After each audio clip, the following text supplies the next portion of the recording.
परिचय। विद्यालय की छुट्टी हो चुकी है। बहुत तेज वर्षा हो रही है। राजू छाता निकालकर खोल लेता है और अपने घर की तरफ चल देता है। अचानक हवा का तेज झोंका आता है और उसका छाता उड़ा ले जाता है। वह पूरी तरह भीग गया है। वह वायु की शक्ति के बारे में चकित होते हुए घर वापस आ जाता है। इस पाठ में हम वायु के बारे में विस्तार से चर्चा करेंगे।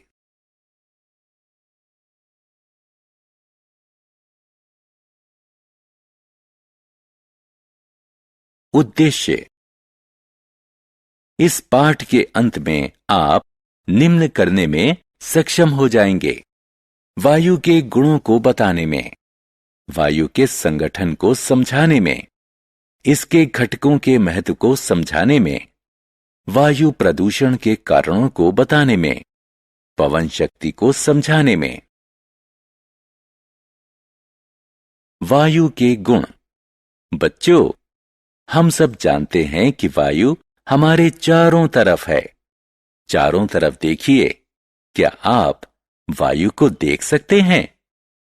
नहीं, क्योंकि वायु पारदर्शी और रंगहीन है। एक कागज का बैग लीजिए। इसमें वायु भरकर इसके मुंह को बंद कर दीजिए।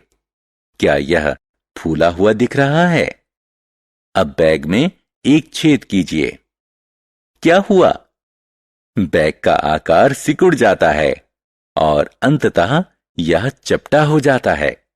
ऐसा इसलिए हुआ क्योंकि बैग के अंदर जो वायु थी वो छेद से निकल गई। इस क्रिया से पता चलता है कि वायु स्थान घेरती है। एक गुब्बारा लीजिए और उसका वजन कीजिए। इसमें वायु भरिए और इसका मुंह बंद कर दीजिए। अब फिर से गुब्बारे का वजन कीजिए। क्या दोनों भारों में कोई अंतर है? इस क्रिया से प्रमाणित होता है कि वायु में भार होता है। वायु के गुण। अलग अलग स्वरूप और आकार के 3 गुब्बारे लीजिए। तीनों में वायु भरिए। हवा भरे गुब्बारे क्या एक दूसरे से भिन्न नजर आ रहे हैं? क्योंकि उनका मूल स्वरूप और आकार भिन्न भिन्न था। वायु का कोई निश्चित स्वरूप या आकार नहीं होता।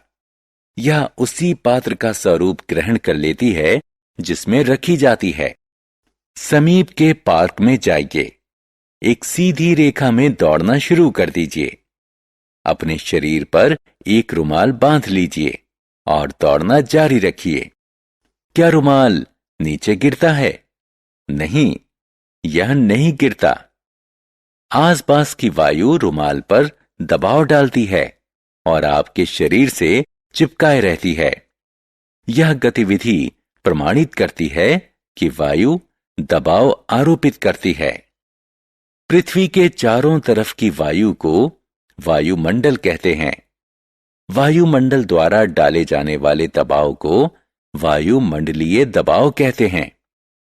अधिक ऊंचाई पर वायु का घनत्व कम हो जाता है, इसलिए ऊंचाई बढ़ने के साथ ही वायुमंडलीय दबाव कम होता जाता है।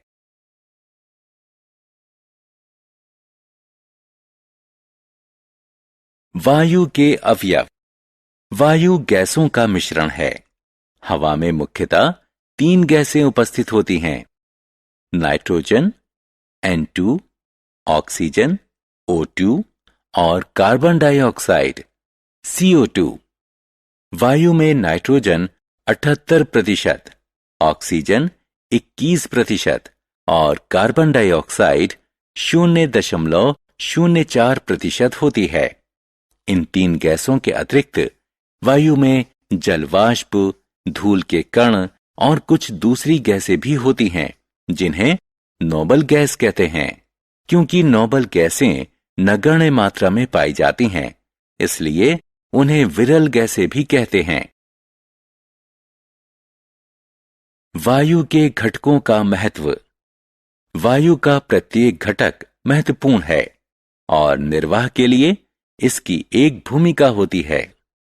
ऑक्सीजन श्वसन के लिए आवश्यक होती है और इसलिए ये सभी प्राणियों के अस्तित्व के लिए जरूरी होती है।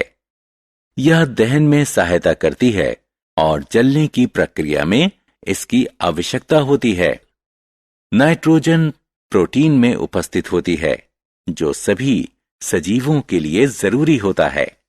यह पादपों को प्रोटीन निर्माण में सहायता करता है। यह दहन में सहायता नहीं करती।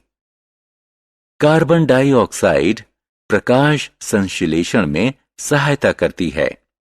यह पादपों को कीड़ों से खराब होने से बचाती है, क्योंकि यह जल में घुल जाती है। इसलिए सॉफ्ट ड्रिंक्स बनाने में इसका प्रयोग होता है। अग्निशामकों में कार्बन डाइऑक्साइड का प्रयोग होता है। जल वाष्प जल चक्र में एक महत्वपूर्ण भूमिका निभाते हैं। यह सूर्य से विकिरित होने वाली इंफ्रारेड किरणों से पृथ्वी की रक्षा करके पृथ्वी के तापमान को संतुलित रखता है।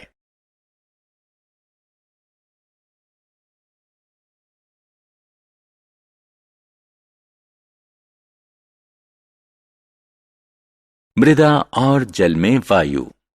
एक मिट्टी में थोड़ी मृदा लीजिए और इसमें धीरे धीरे जल मिलाइए।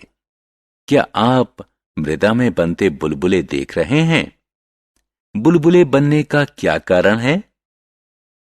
मृदा के कणों के बीच वायु रहती है। जब जल को मृदा में मिलाते हैं तो वायु जल का स्थान लेती है, जिसके परिणाम स्वरूप बुलबुले बनते हैं। मृदा में उपस्थित वायु पादपों के विकास को बढ़ावा देती है। वायु जल में भी उपस्थित रहती है। यह मछली और दूसरे जल में रहने वाले प्राणियों के निर्वहन में सहायता करती है।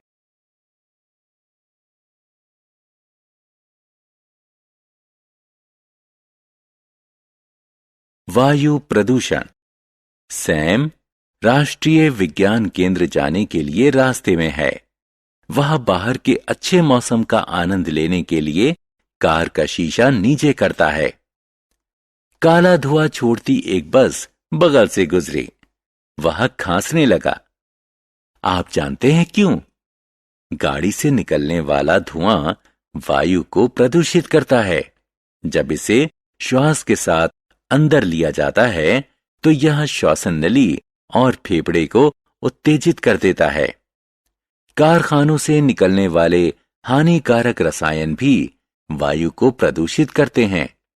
पेंट, वार्निश और स्प्रे में ऐसे रसायन होते हैं जिनसे वायु प्रदूषित होती है।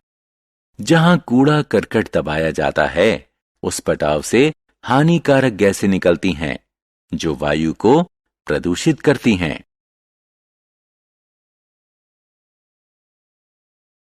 पवन शक्ति। गतिशील वायु को पवन कहते हैं।